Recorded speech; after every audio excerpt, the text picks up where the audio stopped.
बेईमान अर्थ कौन से केते दूर जानी मु कहीपरि ना कारण जी आम दल जी प्रार्थी होती जय ढोलकिया तांकर स्वर्गत पिता राजू भाई ढोलकिया जितेबाला बंची थे संपूर्ण जीवन सी विजु जनता दल पर समर्पित थिला किंतु जितेबाला शेष समय जो आवश्यक थिला दलर नेता माने हुंतु किंबा दल सर्वोच्च नेता सभापति हूँ आसी थे देखापी से समय से आसी नथिले एथुर स्पष्ट बारी पड़ी जी जो दल तांकर नेता मानू सुख दुख टाइम कथा बुझी पारु ना से साधारण जनता कथा कौन बुझ देखो 24 वर्ष क्षमतार रहा आज पर्यंत क्षमतार मोह को साधारणतः विजु जनता दलर नेता माने सर्वोच्च नेता आज पर्यंत भूली पारु ना नुआपड़ा उपनिर्वाचन में भद्रक विधायक सीतांशेखर महापात्र बा समस्त प्रिय चंदुना अच्छा आम सीधा सड़क संगे कथा कहीं सी निर्वाचन में अनेक जगह बुले अनेक लोक समस्या शुणी कौन रही निर्वाचन माहौल सीधा सड़क संगे कथा फोकस प्लस नना स्वागत नना आप अनेक थर आम देखी उपनिर्वाचन में आप अनेक गाँव बुले अनेक लोक समस्या कथा बुझे कौन रही स्थिति लोक मैंने क्या चाहूँ कौन समस्या रही देखो नुआपड़ावासी विगत 29 तारीख रु आज 5 तारीख पर्यटन विभिन्न नुआपड़ा विज्ञापित अंचल परिषद विभिन्न वार्ड में बुलूची नुआपड़ावासी मध्य एक अद्भुतपूर्वक उत्साह उद्दीपना अच्छी ये जो उपनिर्वाचन में भारतीय जनता पार्टी को आशीर्वाद करने साधारण जनता मन स्थिर कर सारी तेणु निश्चिंत भारतीय जनता पार्टी ये उपनिर्वाचन में विजय कर बहु व्यवधान मार्जिन विजय लाभ करने को जाऊँगी कारण आमर जी प्रार्थी अच्छा जय ढोलकिया तांकर मध्य एक तांकर जो बलिष्ठ चेहरा तांकर जो पितांकर जो कार्य थिला ताकू मध्य लोक मैंने समर्थन कर सबुठ बड़ कथा जो कथा भारतीय जनता पार्टी सब कही आसी जो विकास नारा दे भारतीय जनता पार्टी ओडिशा रे 17 मास धरी सरकार को आसी जो प्रतिश्रुति निर्वाचन पूर्व साधारण 4.5 कोटी जनता को आम दल मुख्यमंत्री माननीय मुख्यमंत्री मोहन चरण माझी प्रतिश्रुति देते से प्रतिश्रुति पूर्ण कर साधारण लोकंर विश्वास आहरी अधिक दृढ़ीभूत होती भारतीय जनता पार्टी को समर्थन करने क्यों जगह बुले लोकंर प्रायतः कौ समस्या देखी समस्या गुड़ी दूर हो पार देखो मु जो 4टी बूथ 4टी वार्डर दायित्व नहीं से 4टी बूथ 4टी वार्डर समस्या विभिन्न समस्या अच्छी जेपरी मौलिक समस्या ड्रेन समस्या अच्छी सरकार केंद्र सरकार कहतु कि राज्य सरकार जो लोकाभिमुखी योजना गुड़िक अच्छी आज पर्यंत से योजना गुड़िक लोक पाखे तृणमूल स्तर में पहुँची पारना और लोक आम प्रतिश्रुति देचु निश्चिंत कारण मुख्यमंत्री कही सारी नुआपड़ा संभावना अच्छी कारण ये जो नुआपड़ा जिला एक आदिवासी अधुषित जिला हेले ये जोपरी भाव में प्राकृतिक संपद अच्छी पहाड़ अच्छी झरणा अच्छी निश्चिंत नुआपड़ार विकास हो पार तेणु मुख्यमंत्री 1100 कोटी टंकार प्रकल्प निवेश करेंगे घोषणा कर सारी जब 1100 कोटी टंकार प्रकल्प ये स्थान में निवेश हम से निश्चिंत नुआपड़ार भाग्य बदल जब देखा जो उपनिर्वाचन हुए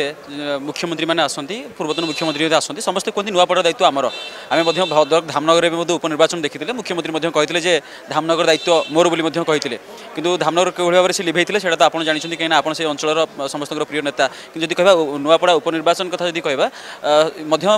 नवीन पट्टनायक पूर्वतन मुख्यमंत्री कहते नुआपड़ा मो दायित्व और मोहन माझी कहते मो दायित्व और जब गत काली कथा कह सी बीजेपी को कटाक्ष कर बेईमान कहते ये सब संपर्क पर आप कौन कह देखो 24 वर्ष क्षमतार रहा आज पर्यंत क्षमतार मोह को साधारणतः विजु जनता दलर नेता माने सर्वोच्च नेता आज पर्यंत भूली पारु ना आउ जो कथा आप कहले जिते निर्वाचन उपनिर्वाचन आसे प्रत्येक दलर मुख्यमंत्री माने जाती कहती ये निर्वाचन मंडल दायित्व मोर जदि विगत दिन तत्कालीन मुख्यमंत्री कथा कहवा से जिते जो जगह उपनिर्वाचन हो पद्मपुर कहतु विजयपुर कहतु धामनगर कहतु बालेश्वर कहतु जिते भी उपनिर्वाचन हो सबुबले जाई कहते ये मो निर्वाचन मंडल ओडिशा सहित ये दायित्व मोर किंतु आज पर्यंत गोटे जगार जो पद्मपुर निर्वाचन बेले सोहेलाठारे मात्र 50 टंका चाषी मानू बोनस देवे बोली घोषणा करते नुआ सी निर्वाचन जीतिले किंतु आज पर्यंत साधारण चाषीटा को जो प्रतिश्रुति देते ताहा पूर्ण कर पारे ना किंतु से क्षेत्र जदि आमर लोकप्रिय माननीय मुख्यमंत्री मोहन चरण माझी कथा कहि जे जन साधारण आदिवासी परिवार आसुँच गरीब को अति निकटर देखते सी गरीब कृषक दुख कौन जानते सी जो प्रतिश्रुति निर्वाचन पूर्व देते धानर जो सर्वनिम्न सहायक मूल्य इनपुट सब्सिडी 1100 टଙ୍କା कथा कहतु कि सुभद्रा योजना कहतु ए लोकंर आशा एवं दृढ़ीभूत होती निश्चिंत माननीय मुख्यमंत्री लोकप्रिय मुख्यमंत्री मोहन चरण माझी जो प्रतिश्रुति देते ताहा निश्चिंत कार्य पूरण करेंगे। যদি দেখবা গোটে পটে বিজেপি কହୁଛି আমি প্রতিশ্রুতি যা ଦେଇଥିଲୁ আমি পূরণ করছু অনেক পটে বিজেপি কହୁଛି যে বিজেডি কହୁଛି যে বিজেপি ঠকুଛି কোনসি প্রতিশ্রুতি কাম করনাନ୍ତି আজ দীপালি দাস যে থিলে সে সূর্যবংশী সুরজକୁ মধ্যে কাউন্টার করଥିଲେ যে প্রত্যেক পঞ্চায়েতরে 100 জনକୁ চাকরি দেবে বলি মধ্যে কইଥିଲେ সেতিরে মধ্যে সে ফেল মারচନ୍ତି বলি কইଥିଲେ আপন এথির প্রতিক্রিয়া কোন দেবে? प्रतिक्रिया आज्ञा मु देवी ना आप आगामी 11 तारिख दिन साधारण नुआपड़ावासी यार प्रतिक्रिया देवे कारण दीर्घ 24 वर्ष जो जिनस से कर पारी आज मोहन चरण माझी नेतृत्व में आमर प्रधानमंत्री यशस्वी प्रधानमंत्री नरेंद्र मोदी नेतृत्व में आज ओडिशा रे जो जो जो जो कार्य केबे होई न पारि नथिला आज मात्र 15-16 मास भितर जो प्रतिश्रुति आम जो निर्वाचन इस्ताहार जो देइथिलु ताकू गोटी गोटी करिचु एवं आउ जेतो गोटी प्रतिश्रुति अछि आपण रेकर्ड कर रखु सब प्रतिश्रुति माननीय मुख्यमंत्री साधारण जनता पूर्ण करे भितर कोन दिमत हवार नै। छात्र नेत्री आज मध्ये कहउछन्ती गोटे आनुछन्ती अभियोग आनुछन्ती जे बीजेपी जितिबा पई एबे साड़ी बांटुछि एवं टंका मध्ये बांटिबा पई प्लान करूछि ए नै आपण कोन?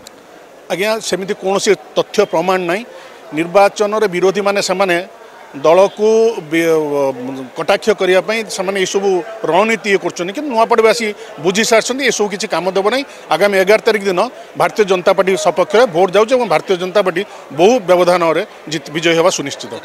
पूर्व निर्वाचन में नवीन पट्टनायक बीजेपी को कटाक्ष करते गोटे भाइराल होता गोटे भिडियो से कहते बीजेपी दिवा स्वप्न देखुची जितवा नहीं और गतकाली से शांत सरल सभा भितर 25 वर्ष भर जहाँ कही से गोटे कथा कहते बीजेपी बेईमान करी तो से भिडियो जहाँ पूर्व भिडियो प्रभाव पड़ता है बीजेपी सरकार को आसीला कालो जो भिडियो किसी प्रभाव पड़ो कि कौन से आज्ञा प्रभाव पड़ो ना। सी जो कथा कहले माननीय तत्कालीन मुख्यमंत्री नवीन पट्टनायक जो कथा कहले बीजेपी बेईमान बेईमान अर्थ कौन से केते दूर जानी मुझे कहीपरि ना कारण जी आम दल जी प्रार्थी होती जय ढोलकिया तांकर स्वर्गत पिता राजू भाई ढोलकिया जितेबाला बंची संपूर्ण जीवन सी विजु जनता दल पर समर्पित थिला किंतु जितेबाला शेष समय जो आवश्यक थिला दलर नेता माने हूँ कि दल सर्वोच्च नेता सभापति हूँ आसी थे देखापी से समय से आसी नथिले एथुर स्पष्ट बारी पड़ी जी जो दल तांकर नेता मानक सुख दुख टाइम कथा बुझी पारु नहीं से साधारण जनता कथा कौन बुझ 11 तारिख दिन आप तार प्रतिफलन पाइपर। जदि कहबा वर्तमान जदि कहबा सी कहया कथा कि जय ढोलकिया आपनकर हेई पारंती बीजेपी रो हेई पारंती किंतु राजेंद्र ढोलकिया जे बीजेडी थिले एवं बीजेडी पताका तले मध्ये ताकू समाधि दिया जायतिला जदि जदि राजू भाई ढोलकिया बीजेडी रे थिले एटा हम समस्त ओडिशावासी जानिछन नुआपड़ावासी जानिछन किंतु तांकर शेष अंतिम समय जो आवश्यकता थिला सेतबेले दलर कौन नीति नैतिकता नथिला तांका पाखर छिड़ा होपाई तांको दुखरे सहभागी होपाई से समय से करि पारलेने आज जो तांकर आत्मा स्वर्गवास होईची सेतबेले सब समान निर्वाचन में नाटक करछन्ती आज्ञा निर्वाचन सरला पर राजू भाई ढोलकियाकर नाम को से भूली जिवे। शेष प्रतिक्रिया नुआपड़ावासी कोन कहया देखु एति कहबी नुआपड़ावासी मुई जो 7 दिन 8 दिन भीतर गस्त भीतर नुआपड़ावासी अति सरल नम्र भद्र एवं से माने ये जो सुवर्ण सुजोग आसी आज नुआपड़ा को ओडिशा और भारत विकास धारा सामिल करने आमर जे प्रार्थी अच्छा जय भाई ढोलकिया बहु मात्रा भोट दे जययुक्त करांतु। धन्यवाद। आप शुणुले मो पाखे थे भद्रक विधायक सीतांशकर महापात्र से नुआपड़ा उपनिर्वाचन में अनेक जो 4टा दि जाइए से 4टा ब्लॉक को जाइए 4टा डिविजन को जाइए से लोक समस्या कथा देखी लोक समस्या ड्रेनगत समस्या हो रोड समस्या हो अनेक समस्या देखी आलोचना कर समस्या गुड़िक समाधान करने बीजेडी जो सब प्रतिक्रिया बीजेपी को नहीं रखिले तार मतामत रखी नुआपड़ा मनोज खुंटिया अनिल आप देखते फोकस प्लस।